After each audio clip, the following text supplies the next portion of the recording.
Hello student, welcome back to my channel curative physio. I hope आप सब बहुत अच्छे से होंगे। तो आज इस वीडियो में मैं आपके साथ एक इम्पॉर्टेंट टॉपिक कवर करने वाली हूँ। तो जैसे कि आप सबको मालूम है कि 2026 के जो एंट्रेंस है वो एएमयू के वो ख़त्म हो चुके हैं। अब बारी है हमारे 2027 के एंट्रेंस को कवर करने की। इस वीडियो में मैं आपके साथ दो एग्जाम के बारे में डिस्कस करने वाली हूँ। एक है हमारा एएमयू पैरामेडिकल और एक है हमारा बीएससी नर्सिंग। ठीक है, क्योंकि बहुत सारे स्टूडेंट मेरे पास कमेंट कर रहे थे कि अब भी हमें बता दीजिए कैसे प्रिपरेशन करनी है।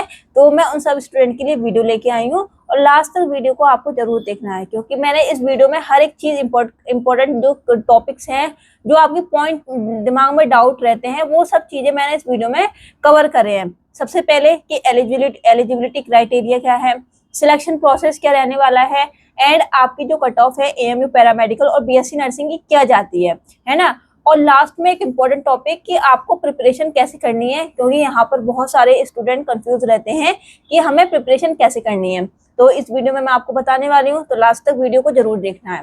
और एक और अनाउंसमेंट मैं आपके साथ इस वीडियो में करने वाली हूँ लास्ट में। ठीक है, लास्ट में सुन लीजिए, और वो बहुत बड़ा अनाउंसमेंट होगा। एंड उस अनाउंसमेंट से जो भी student paramedical and BSc nursing के लिए तैयारी कर रहे हैं, उससे बहुत फायदा होने वाला है आपको। तो चलिए वीडियो को स्टार्ट कर दें जल्दी जल्दी से।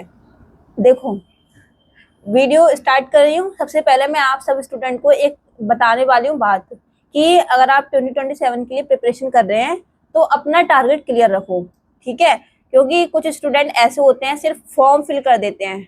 नहीं, आपको फॉर्म फिल नहीं करना है, आपको जो अपना एंट्रेंस है उसके लिए प्रिपरेशन भी करनी है। चाहे वो एएमयू पैरामेडिकल हो या एम्स का एग्जाम हो या पीजीआईएमआर का एग्जाम हो या जामिया का एग्जाम हो, किसी भी यूनिवर्सिटी का एग्जाम हो, सिर्फ फॉर्म फिल करना नहीं होता, उसके साथ आपको प्रिपरेशन करना बहुत जरूरी है। अगर आप प्रिपरेशन नहीं करेंगे, सिर्फ एंट्रेंस देखे आएंगे, तो लास्ट में आपको रिग्रेट रहेगा। क्या पता पेपर इजी आ जाए और आप कहे कि यार मैं पढ़ लेता थोड़ा सा, मेरा सिलेक्शन हो जाता। नहीं, आपको साथ में अभी से थोड़ा थोड़ा करके प्रिपरेशन करनी है साथ में। ठीक है, अब हम नेक्स्ट बात करते हैं एलिजिबिलिटी क्राइटेरिया की। पैरामेडिकल और बीएससी नर्सिंग का जो एलिजिबिलिटी क्राइटेरिया क्या रहने वाला है। सबसे पहले पैरामेडिकल में एलिजिबल होने के लिए आपको 12th पास करी होनी चाहिए with physics, chemistry and biology. And 12th में आपके 55% मिनिमम होना जरूरी है। अगर आपके 55% से कम हुए तो आप पैरामेडिकल एंट्रेंस 2027 के लिए एलिजिबल नहीं हो पाएंगे। नेक्स्ट है हमारा नर्सिंग के एलिजिबिलिटी क्राइटेरिया में आपके पास 12th क्लास में with physics, chemistry and biology 45% होना कंपलसरी है। पैरामेडिकल में 55 और नर्सिंग में 45, तो नर्सिंग में 45% होना कंपलसरी है। ये बात समझ गए। अब हम बात करते हैं एज लिमिट की। देखो, पैरामेडिकल की जो एज लिमिट है वो not less than 17 years and maximum age, ये हो गई हमारी मिनिमम एज। और मैक्सिमम एज की बात करें तो 24। ठीक है, तो पैरामेडिकल की बात बता दी मैंने आपको। अब बात करते हैं नर्सिंग की। तो नर्सिंग की जब मैंने गाइड टू एडमिशन पढ़ा है तो उसमें आपकी जो एज लिमिट है, मिनिमम एज लिमिट 17 ईयर है एंड मैक्सिमम उसमें दे नहीं रखी है। तो अभी हम मैक्सिमम का कि 24 रहने वाली है, 25 रहने वाली है, तो अभी हम कुछ नहीं कह सकते। बस आपको मिनिमम पता है कि 17 ईयर है। पैरामेडिकल और बीएससी नर्सिंग की मैंने एलिजिबिलिटी क्राइटेरिया बता दिया एंड एज लिमिट बता दी। ठीक है, अब हम बात करते हैं नेक्स्ट अपना इंपॉर्टेंट टॉपिक एग्जाम पैटर्न का। क्योंकि देखो, यहाँ पर जो स्टूडेंट एएमयू का एंट्रेंस देने वाले होते हैं तो बहुत कंफ्यूजन में रहते हैं कि एग्जाम पैटर्न क्या रहने वाला है पैरामेडिकल और बीएससी नर्सिंग का, क्योंकि लास्ट ईयर भी स्टूडेंट बहुत कंफ्यूजन में थे। तो मैं सबसे पहले आपको बताती हूँ पैरामेडिकल का। देखो, पैरामेडिकल में सिर्फ 3 सब्जेक्ट आते हैं। एक आता है physics, chemistry and biology. English यहाँ पर इंक्लूड नहीं होती है। ठीक है, एंड जो ईच लेवल सब्जेक्ट की जो मार्किंग होती है, आपके बायोलॉजी में आते हैं 14 क्वेश्चंस, केमिस्ट्री में आते हैं 30 क्वेश्चंस एंड फिजिक्स में आते हैं 30 क्वेश्चंस। तो टोटल 100 क्वेश्चंस का ये एग्जाम होने वाला है।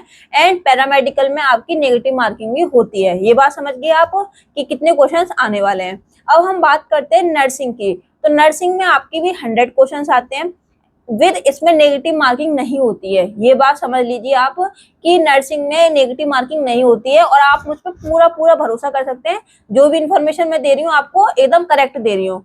एंड बात करें हम इसके सब्जेक्ट डिस्ट्रीब्यूशन की, तो ईच सब्जेक्ट इसमें 20 मार्क्स का आता है लाइक बात करें फिजिक्स 20 मार्क्स की, केमिस्ट्री 20 मार्क्स की, बायोलॉजी 20 मार्क्स की, और यहाँ पर एडिशनल 2 सब्जेक्ट और होते हैं, English and nursing aptitude. English भी आपकी 20 मार्क्स की आती है एंड नर्सिंग एप्टीट्यूड भी आपके 20 मार्क्स आती है। बट यहाँ पर ये होता है कि जो इसकी कट ऑफ है वो बहुत हाई जाती है, ठीक है। एंड कट ऑफ हमारी, अगर मैं बात करूंगी कट ऑफ की, अभी मैं बता देती हूँ आपकी कि जो नर्सिंग है इसमें नेगेटिव मार्किंग ना होने की वजह से आपकी जो कट ऑफ है वो बहुत हाई जाती है। अब स्टूडेंट पूछेंगे कि कौन सा सब्जेक्ट ज्यादा आता है, कौन सा सब्जेक्ट कम आता है। ये वाली बात भी बता दूं, अगर अभी से आप ये सोच के चलेंगे कि हमें इंपॉर्टेंट टॉपिक ही पढ़ने हैं या इंपॉर्टेंट चैप्टर्स ही पढ़ने हैं, तो ये बिल्कुल स्किप कर दीजिए, क्योंकि एएमयू का कोई भी ऐसा फिक्स पैटर्न नहीं है। मैं अभी से आपको बता देती हूँ कि एएमयू का ऐसा कोई भी फिक्स पैटर्न नहीं है। अगर आप इसी भूल में रहे ना तो आप मात खाएंगे, आपका एग्जाम क्लियर नहीं हो पाएगा। इस बारे में मैं आपके साथ आगे भी डिस्कस करने वाली हूँ। तो इतनी चीजें आपके अच्छे से क्लियर हो गई, बढ़िया। एक और चीज मैं आपको बताना भूल गई कि जो एएमयू पैरामेडिकल का एग्जाम ड्यूरेशन है वो 2 आवर का रहता है एंड हमारा नर्सिंग भी 2 आवर की एग्जाम ड्यूरेशन रहती है दोनों की, ठीक है। अब देखो एंट्रेंस कब होता है, पैरामेडिकल और बीएससी नर्सिंग का एंट्रेंस हमारा जो अप्रैल में होता है, ठीक है। अब हम बात करते हैं, नेक्स्ट टॉपिक है हमारा सिलेक्शन प्रोसेस। अब देखो कुछ यहाँ पे यूट्यूब चैनल होते हैं वो बहुत गलत इन्फॉर्मेशन देते हैं, और ये बहुत गलत बात है कि स्टूडेंट को गलत इन्फॉर्मेशन देना, क्योंकि बहुत सारे स्टूडेंट्स होते हैं वो दूर के होते हैं, उन्हें पता नहीं होता है। अब मैं बता देती हूँ आपका कि सिलेक्शन प्रोसेस क्या होता है। अगर आपको पैरामेडिकल में एंट्रेंस देना है तो आपको एएमयू का खुद का एंट्रेंस क्लियर करना पड़ेगा। एएमयू खुद का एंट्रेंस कंडक्ट कराती है पैरामेडिकल के लिए। सेम यहाँ पे नर्सिंग के लिए भी जो एएमयू है अपना खुद का एंट्रेंस कंडक्ट कराती है। अब देखो नेक्स्ट ईयर से 2027 से क्या चेंजेस हो सकते हैं वो मैं कुछ नहीं कह सकती, बट अभी तक जो है वो यही है कि पैरामेडिकल और बीएससी नर्सिंग के लिए एएमयू अपना खुद का एंट्रेंस कंडक्ट कराती है। अब वही बात करें फिजियोथेरेपी की, तो फिजियोथेरेपी इस साल से एंड नेक्स्ट ईयर जो आएगा 2027 में वो नीट के थ्रू हो गया है, ठीक है। तो जो स्टूडेंट फिजियोथेरेपी में एडमिशन लेना चाहते हैं नेक्स्ट ईयर, तो वो नीट देना उनके लिए कंपलसरी है। ये बात समझ गए आप सब। अब हम बात करते हैं अपना मोस्ट इम्पोर्टेंट टॉपिक जो कि रहने वाला है प्रिपरेशन आपको कैसे करनी है, क्योंकि यही स्टूडेंट का एकदम जेन्युइन क्वेश्चन रहता है कि हम पैरामेडिकल और बीएससी नर्सिंग के लिए क्या अलग से पढ़े, क्या करें, कौन सी बुक पढ़े ताकि हमारा जो सिलेक्शन है वो हो जाए। गाइस लाइट चली गई, अभी देख, सॉरी स्टूडेंट, लाइट चली गई तो इसीलिए मुझे अपना जो बैकग्राउंड है वो चेंज करना पड़ गया। चलो कोई नहीं, हम अपनी वीडियो को स्टार्ट करते हैं वहीं से। तो अब मैं बात कर रही थी कि प्रिपरेशन की, कि आपको एएमयू पैरामेडिकल और बीएससी नर्सिंग के लिए कैसे प्रिपरेशन करनी है। तो देखो प्रिपरेशन से पहले मैं आपको एक चीज अच्छे से क्लियर कर देती हूँ कि देखो पैरामेडिकल और बीएससी नर्सिंग में बहुत सारे स्टूडेंट ऐसे होते हैं जो नीट ड्रॉपर होते हैं, लाइक 3 या 4 नीट ड्रॉपर होते हैं। तो आपको कैसे प्रिपरेशन करनी है उनके अकॉर्डिंग। तो मैं ये नहीं कह रही कि फ्रेशर बिल्कुल नहीं होते, फ्रेशर भी होते हैं, बट नीट ड्रॉपर बहुत होते हैं, 1 ड्रॉप 2 ड्रॉप 3 ड्रॉप। तो आपको उसी हिसाब से अपनी प्रिपरेशन करनी है, क्योंकि जो पेपर है पैरामेडिकल और बीएससी नर्सिंग का वो मॉडरेट आता है, इतना डिफिकल्ट नहीं आता। बीएससी नर्सिंग का इजी आता है पेपर एंड उसमें नेगेटिव मार्किंग नहीं होती है, तो इसकी जो कट ऑफ है वो हाई चली जाती है, कभी 85, समझ रहे हो, 85 कट ऑफ बहुत होती है। एंड पैरामेडिकल की बात करें तो इस साल जो कट ऑफ थी वो 79 80 के अप्रोक्स गई थी इस बार पैरामेडिकल की कट ऑफ। क्यों गई थी? क्योंकि इस बार पेपर था फिजिक्स का हमारा बहुत ईजी आया था। तो इसीलिए मैं आपसे कह रही हूँ अगर आपको प्रिपरेशन करनी है तो नीट की तरह करें।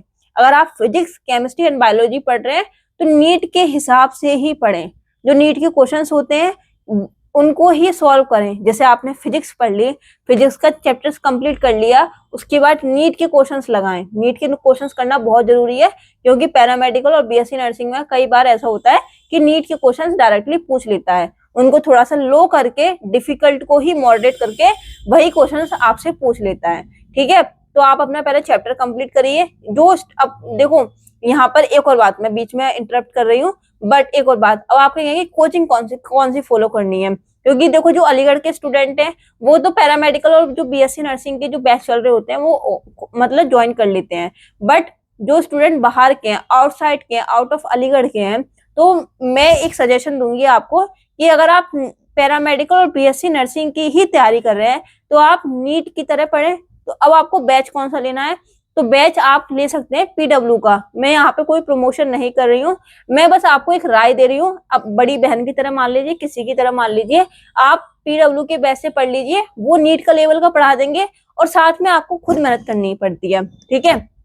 अब 20% आपकी मेरी मेहनत होगी या किसी भी टीचर की होगी, तो 80% आपकी मेहनत होगी। तो आप पीडब्ल्यू का बैच खरीद लीजिए या किसी और टीचर का बैच खरीद लीजिए जो नीट की तरह पढ़ाता हो, जो आपके बेसिक्स हैं अच्छे से क्लियर हो जाए। उसके बाद अपने जो चैप्टर्स हैं एक एक करके अपने एंट्रेंस से पहले, अप्रैल से पहले उनको कंप्लीट कर लीजिए, उनके क्वेश्चन सॉल्व कर लिए। जैसे आपने केमिस्ट्री में फिजिकल केमिस्ट्री पढ़ ली, सॉलिड स्टेट पढ़ लिया या सोल्यूशन पढ़ लिया, उसके चैप्टर्स करिए, एनसीईआरटी पढ़िए, आप उनके क्वेश्चंस लगाइए। क्वेश्चंस लगाना बहुत जरूरी है, ठीक है। बायोलॉजी सेम, यहाँ बायोलॉजी की बात करें तो बायोलॉजी में आपको खुद से एनसीईआरटी पढ़नी है, और बायोलॉजी का तो आप अगर आप वन शॉट भी देख लेंगे ना तो मोर देन इनफ है। तो बायोलॉजी में आप अभी से ही मोर देन मतलब वन शॉट दे सकते हैं। अगर किसी का बेसिक्स क्लियर नहीं है तो आप पूरा लेक्चर देखिए, उसके बाद क्वेश्चंस करिए। बट क्वेश्चंस करना is most important. Question solving is a key to selection, to select in the any entrance. मैं यहाँ पर सिर्फ एएमयू की बात नहीं कर रही हूँ, या मैं यहाँ पर जामिया की बात कर रही हूँ। आप एम्स का भी देंगे तो मैं एम्स की भी बात कर रही हूँ, यूपीएससी नेट की बात कर रही हूँ। तो आप अभी से पहले ये चीजें कवर करिए, उसके बाद लास्ट में आपको क्या करना है, पैरामेडिकल और बीएससी नर्सिंग के जो पीवाईक्यूज हैं वो लगाने हैं। अभी से आपके जो छोटे छोटे चैप्टर्स हैं मिस हो गए हैं या वीक है, उनको करिए कंप्लीट, उनका बेसिक्स अच्छे से बनाइए। उसके बाद आप अपने जो पीवाईक्यूज हो या कुछ भी अलग हो उसको कवर कर लीजिए। इतनी बात समझ में आ गई? अगर आप अभी से ही इतना सब कुछ कर लेंगे ना, यही मोर देन इनफ है। बट आपको खुद की मेहनत अपनी करनी है। अगर आप खुद की मेहनत नहीं करेंगे, आप खुद से क्वेश्चन सॉल्व नहीं करेंगे, चाहे आप कितनी से अच्छी कोचिंग ले लीजिए, चाहे कितनी से महंगी कोचिंग ले लीजिए, आपका सिलेक्शन नहीं होगा। सिलेक्शन आपको करना बहुत मतलब पढ़ना बहुत जरूरी है। कई बार ऐसा होता है कि कोचिंग वाले करा देते हैं, बट स्टूडेंट क्या होता है कि स्टूडेंट अलग से भी अपना यूनिक पढ़ता है, कुछ अलग पढ़ता है। मैंने बहुत से स्टूडेंट देखे हैं जो अपना खुद भी पढ़ते हैं, तो वो भी करना बहुत जरूरी है। तो इतनी बातें समझ में आ गई आपको कि फिजिक्स, केमिस्ट्री एंड बायोलॉजी आपको ये इस तरह से करनी है, चाहे आप बीएससी ऑनर्स का एग्जाम देंगे, पैरामेडिकल का देंगे, नर्सिंग का देंगे। तो ये बात समझ गए। अब हम बात करते हैं कि इंग्लिश और नर्सिंग एप्टीट्यूड कैसे करें। अब देखो, नर्सिंग एप्टीट्यूड की मैं गारंटी दे सकती हूँ, क्योंकि इस साल जो मैंने क्वेश्चंस कराए थे उसमें से 20 में से 19 क्वेश्चंस मेरे कराए हुए आए थे। जो मैंने क्वेश्चंस दिए थे, जो मैंने नोट्स प्रोवाइड कराए थे बच्चों को, वो मेरे आए थे, ठीक है। तो नर्सिंग एप्टीट्यूड की आपको बिल्कुल भी टेंशन नहीं लेनी है, 1% भी टेंशन नहीं लेनी है, वो मेरे ऊपर है। जितनी भी चीजें मैं नर्सिंग एप्टीट्यूड की प्रोवाइड कराऊंगी वो मोर देन इनफ होगी। एंड नर्सिंग एप्टीट्यूड की आप अभी से टेंशन मत लीजिए। अगर आपने जनवरी से पढ़ना भी स्टार्ट करा नर्सिंग एप्टीट्यूड को, तो आराम से, बहुत आराम से वो हो जाएगा। तो इतनी बात आगे समझ में। अब इंग्लिश की बात करें तो इंग्लिश के लिए भी मैं कुछ ना कुछ सोच रही हूँ आपके लिए, तो उसको मतलब उसकी भी आपको बिल्कुल भी टेंशन नहीं लेनी है। इंग्लिश का मैं आपके लिए कुछ अच्छा सा लेकर आऊंगी। तो इस तरह से आपको प्रिपरेशन करनी है। And physics and chemistry and biology की जो जो चीजें मैंने बताई कि आप किसी का बैच ले लीजिए, नीट की तरह पढ़िए, नीट के क्वेश्चंस लगाइए, नीट के पीवाईक्यूज लगाइए, और जो भी आपकी डीपीपीज मिले या कुछ भी मिले उनको सॉल्व कर लीजिए। बट करना आपको ही है, ये बात समझ लीजिए। जो मेहनत होगी आपकी होगी और किसी की मेहनत नहीं होगी। तो ये बात आपकी समझ में आ गई होगी। अब देखो, मुझे एक अनाउंसमेंट करना था, बहुत बड़ा अनाउंसमेंट है, ठीक है। कि जो स्टूडेंट बीएससी नर्सिंग और पैरामेडिकल की तैयारी कर रहे हैं, एंड उनको चाहिए कि हमें एक टेस्ट सीरीज चाहिए जो पैरामेडिकल और बीएससी नर्सिंग के क्वेश्चंस प्रोवाइड कराती हो, ठीक है। तो उसी के रिगार्डिंग मैं एक टेस्ट सीरीज स्टार्ट करने वाली हूँ, जो कि जिसका रेट रहने वाला है 4999, मतलब 500 की आपकी जो टेस्ट सीरीज है वो रहने वाली है, जिसमें आपको हर संडे पैरामेडिकल के एंट्रेंस, वो पैरामेडिकल का टेस्ट होने वाला है, एंड हर वेडनेसडे आपका बीएससी नर्सिंग का एंट्रेंस होने वाला है। एंड अगर आपने 4999 में आपको ये 2 टेस्ट सीरीज मिलने वाली है। साथ में आपके साथ मैं मेंटरशिप करूंगी, मतलब आपको गाइड भी करूंगी जूम मीटिंग के थ्रू, और जो भी आपकी जो क्वेरी आएंगी, प्रॉब्लम आएगी, उनको भी सॉल्व करूंगी। तो जो स्टूडेंट चाहते हैं इस टेस्ट सीरीज में एनरोल होना, तो वो इस नंबर पर आप मुझसे कांटेक्ट कर सकते हैं। तो कैसे करना होगा, कि कब से स्टार्ट होगी, उसका जो शेड्यूल है मैं आपके साथ शेयर कर दूंगी। तो मुझे यही इन्फॉर्मेशन आपको देनी थी। एंड अगर आप सच में पैरामेडिकल और बीएससी नर्सिंग का एंट्रेंस क्रैक करना चाहते हैं तो आप इस टेस्ट सीरीज को ले सकते हैं और मुझ पर भरोसा कर सकते हैं, क्योंकि लास्ट ईयर भी मुझ पर बहुत सारे बच्चों ने भरोसा करा था, पीवाईक्यूज खरीदे थे। तो इस बार आप जो स्टूडेंट हैं जो तैयारी करना चाहते हैं तो मुझ पर भरोसा कर सकते हैं। तो मुझे यही इन्फॉर्मेशन आपको देनी थी। आई होप आपको जो चीजें मैंने बताई थी हर एक चीज वो अच्छे से क्लियर हो गई होगी एंड आपका जो कंफ्यूजन है वो भी खत्म हो गया होगा। अगर अब भी आपका कोई कमेंट क्वेश्चन है आपके दिमाग में रह गया है तो आप मुझसे कमेंट में पूछ सकते हैं। Thank you for watching this video. Stay tuned for the next video.